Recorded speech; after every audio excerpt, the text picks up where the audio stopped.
Halo, saya bernama Alfalaudin, NRP 5025210008. Di sini saya akan menjelaskan mengenai soal 2 pada modul 3 sistem operasi.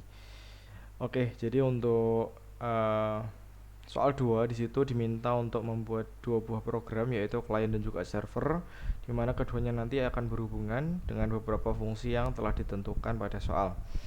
Oke, yang pertama di sini untuk membuat hubungan antara client dan juga server, saya menggunakan socket stream atau TCP, di mana TCP nanti akan memelihara hubungan antara klien dan juga server sampai salah satu di antara keduanya itu memutuskan hubungannya. Oke, selanjutnya untuk di bagian pembuatan soket, di sini saya langsung saja untuk mengambil referensi dari beberapa literatur. Di sini ada pembuatan soket di bagian server dan juga pembuatan soket di bagian klien.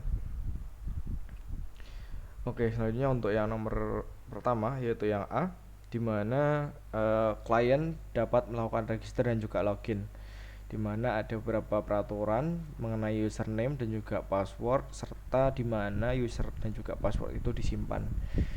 Nah, di sini sesuai dengan demo yang telah saya sebutkan pada tanggal 16 April pukul setengah 4 atau sore harinya, program yang saya buat sudah memenuhi kriteria login dan juga register yang diminta pada soal, yaitu dapat melakukan register dan juga dapat melakukan login sesuai dengan peraturan-peraturan yang disebutkan.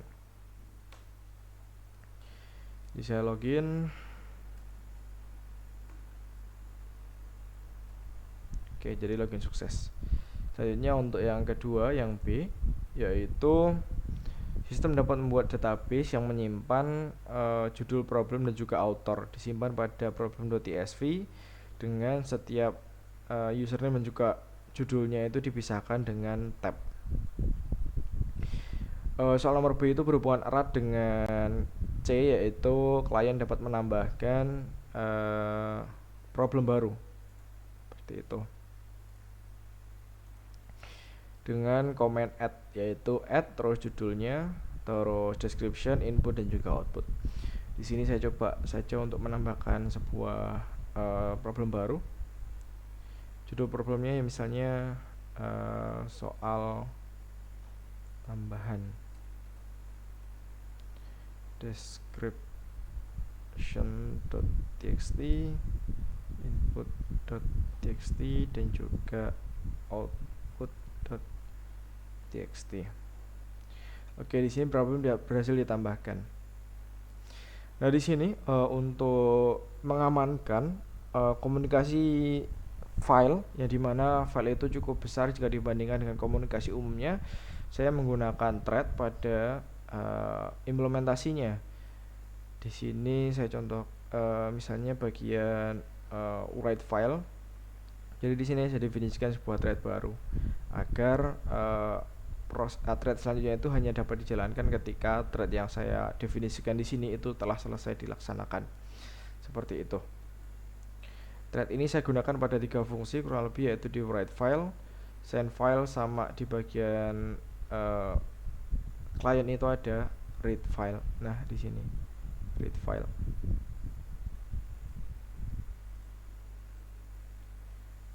Oke, selanjutnya di bagian problem berikutnya, yaitu yang tadi B itu ditunjukkan sesuai dengan problem.tsv, di mana saya tadi baru saja menambahkan soal tambahan dengan author adalah Anto sesuai dengan yang ditunjukkan pada halaman ini.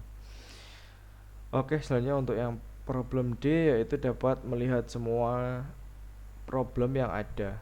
Di sini kita coba, maka dia akan muncul semua problem yang ada. Soal 1, problem baru dan juga soal tambahan yang baru saja saya tambahkan. Di sini saya juga dapat mendownload.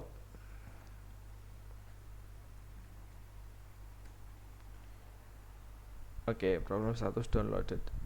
Di sini untuk downloadnya kurang lebih menggunakan fungsi yang sama dengan yang sebelumnya, yaitu add, menggunakan write file dan juga send file. Seperti itu. Untuk selanjutnya di bagian F, yaitu kita dapat memasukkan submit judul problem dan juga outputnya atau yang mau kita coba uji. Di sini saya coba untuk submit soal tambahan dengan jawaban yang benar.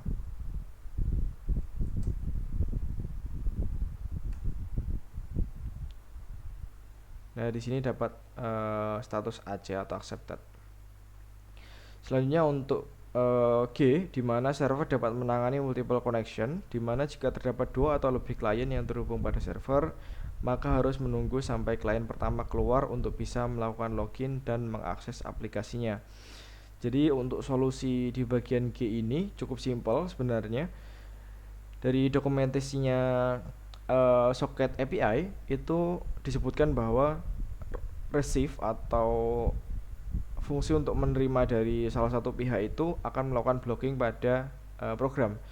Jadi ketika saya memanggil receive, maka dia akan memblocking programnya sampai receive itu dijalankan, atau sampai receive itu mendapatkan sebuah pesan. Baru bagian program di bawahnya akan dijalankan. Jadi dari sifat itu saya bisa menggunakan untuk melakukan connecting pada klien dan juga server. Dimana ketika pertama kali koneksi, pada pertama kali koneksi di sini di bagian server saya menggunakan fungsi send.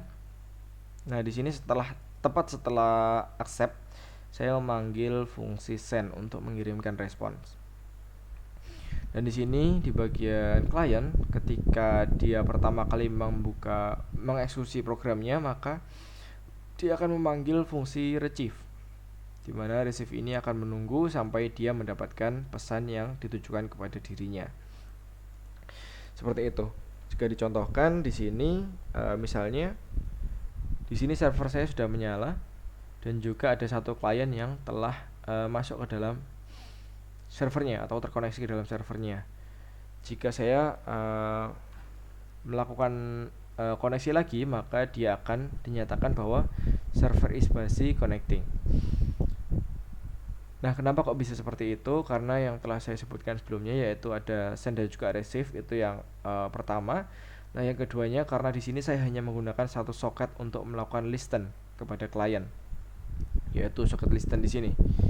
Jadi ketika socket ini sedang sibuk, maka semua kliennya akan dimasukkan ke dalam antrian dengan logika yang seperti ini, yaitu receive. Nah, terus selanjutnya ketika salah satu kliennya ini sudah selesai, ini misalnya ini dalam sini masih connecting ya. Ini saya close, maka di bagian sini akan otomatis connected karena klien yang sebelumnya telah selesai beroperasi. Begitu juga kalau misalnya di sini kembali saya jalankan untuk kliennya, maka dia akan menunggu dulu sampai klien yang di sini selesai. Seperti itu. Kurang lebih itu untuk revisi pada soal 2 di modul 3. Untuk penjelasan tambahan, problem yang saya selesaikan waktu praktikum adalah yang problem A, sedangkan untuk problem B, C, D, E, F, G itu saya selesaikan pada waktu revisi. Mungkin kurang lebih itu yang dapat saya sampaikan. Terima kasih.